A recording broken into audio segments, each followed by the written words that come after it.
It's too much. My hat.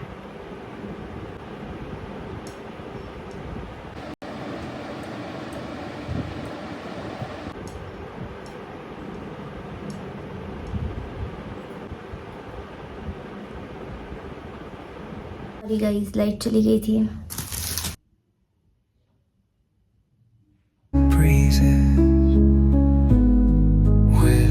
Hey everybody, this is Suzanne and welcome back to my another YouTube video. Basically, welcome to the series of creating face arts. अगर आप लोगों ने मेरी पहली वाली video नहीं देखी है तो आप लोग जाके देख सकते हो, वो ऑलरेडी चैनल पे अपलोडेड है। आज का जो फेस आर्ट हम ट्राई करने वाले हैं ना, वो एक टाइम पे इतना ज़्यादा ट्रेंड कर रहा था कि ऑलमोस्ट हर किसी को उसके बारे में पता है। और उस टाइम पे मुझे थोड़ा भी इसके बारे में आइडिया नहीं था और ना ही ये मेरा जॉनरा था। तो जिस फेस आर्ट की मैं बात कर रही हूँ वो है ये वाला, हाँ वही टेप वाला। तो आज हम इसी को ट्राई करने वाले हैं एंड देखने वाले हैं कि कैसा होता है। तो stay tuned with it.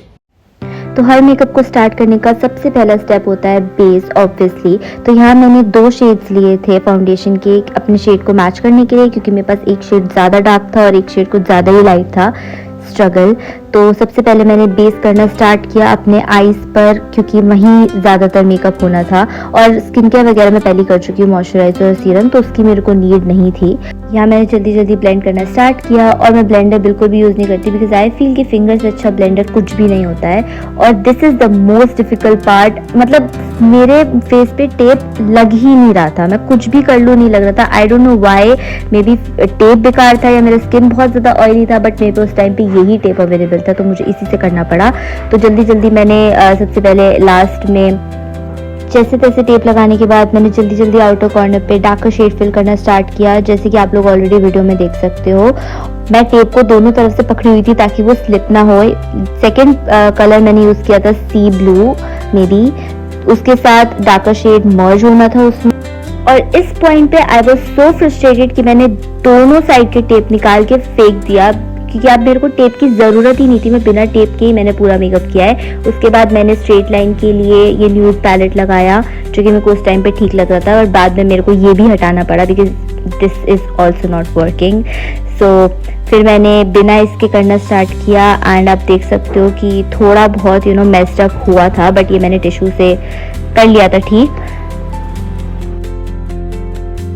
Then inner corner के लिए मैंने उससे भी लाइटर शेड यूज़ किया था, प्रॉपर ब्लू या ओशन ब्लू आप लोग कह सकते हो।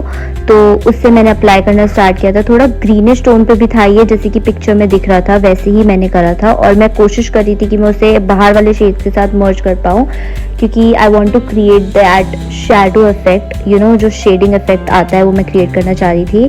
तो यहाँ भी मैं पैलेट के थ्रू कर रही थी ताकि स्ट्रेट लाइन आए, बिकॉज टेप ने तो साथ ही छोड़ दिया था।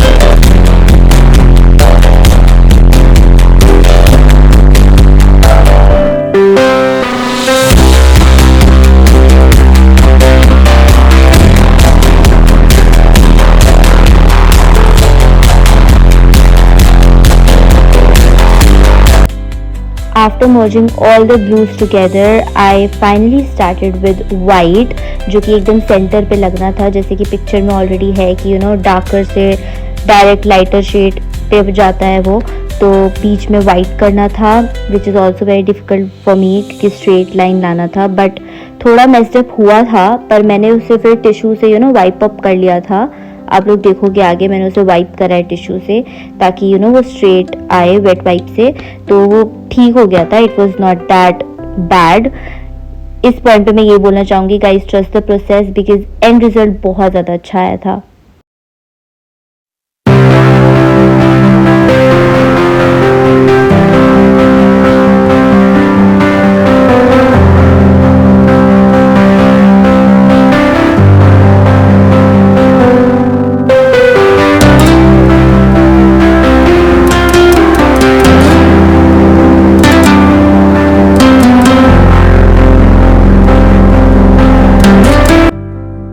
इधर I was trying to get that fucking straight line जो कि मेरे को टेप के थ्रू मिलता, बट ऑब्वियसली मेरे पास टेप था नहीं, तो मेरे को यही एक ऑप्शन था। उसके बाद मैंने राउंड फ्लफी ब्रश लिया जिसके थ्रू मैं आई शैडो से पिगमेंट बढ़ा रही थी और शेडिंग वगैरह जो भी लाना था अपने मेकअप में वो मैं ला रही थी, और इट रियली वर्कड।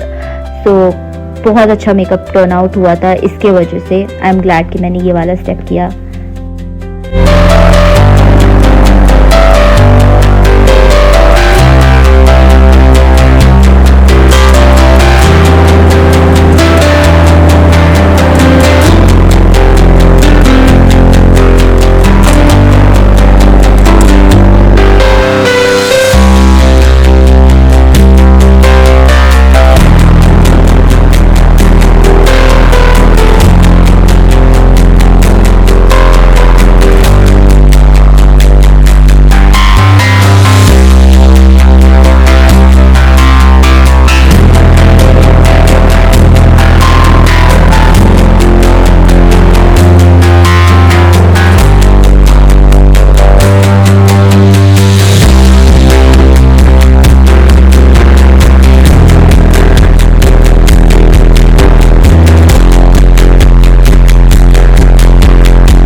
इधर अकॉर्डिंग टू पिक्चर हमें ब्लैक शेड देना था अपने आई के क्रीज को to make it look more क्या बोलते हैं उसे, थोड़ा दिखे कि आंखें हैं मेरी। उसके बाद मैंने लाइनर लगाया, एंड लाइनर मेरे को थोड़ा दिक्कत हो रही थी लगाने में बिकॉज ये बहुत ही वर्स्ट पार्ट है मेकअप का। आई हेट इट, बट ये करना था तो मैंने फिर लाइनर लगाया और मैं कोशिश कर रही थी कि बहुत स्मूथली लगे, और हाँ ठीक ठाक लग भी गया था। आप देख सकते हो विंग लाइनर लगाना था मेरे को।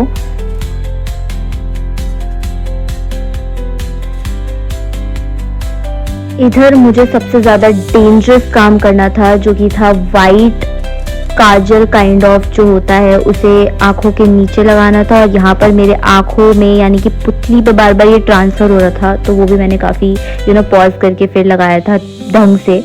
ऑब्वियसली वो नहीं शो होगा क्योंकि मैंने पॉज करा था।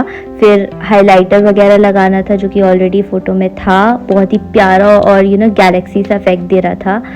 ये हाइलाइटर जो ये पैलेट है बाबिला, उस पैलेट का शेड है ये। आई थिंक बहुत ही लाइट हाइलाइटर का शेड है ये। I don't know which shade it is but it is. तो ये वाला शेड बहुत ही सुंदर टर्न आउट हुआ था, और ये मैंने आँखों के ऊपर भी लगाया था और नोज और जो भी हाइलाइटिंग पॉइंट्स होते हैं वहाँ मैंने लगाया था। It's very simple step.